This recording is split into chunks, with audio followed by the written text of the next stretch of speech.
what asset do you own the day it is announced that a major U.S. defense manufacturer has to shut down production for lack of Chinese rare earths?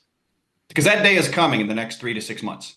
And I don't know what to own in that case other than gold and T-bills. And so that's like that. These are the stakes we're now playing. With gold having done what it's done, it is now the market value of U.S. official gold as a percent of foreign held treasuries is now 10%. In 1989, that number was 20%. So gold would have to double from here just to get back to 1989 levels. The long-term average is 40%. U.S., well, that's how much foreign debt we now have. Gold would have to quadruple just to get back to the long-term average. If we have an honest-to-goodness dollar crisis, I don't think we're gonna. We're walking down that path. We have a ways to go yet, but I don't think if we actually have an honest-to-goodness dollar crisis, the market value of U.S. official gold collateralized the foreign-held portion of our debt at 135% in 1980.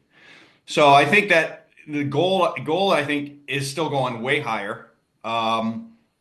And I think, it kind of ties into Jim's prior point of what do we need to do to reattract capital to the treasury market, defend the franchise. And as a friend of mine likes to say, if you're going to take Vienna, right? If you're going to do something, which is, look, as I own gold. I would be happy to buy a lot of 10-year treasury bonds, 30-year treasury bonds at 4% if the value of the dollar in gold terms is appropriate.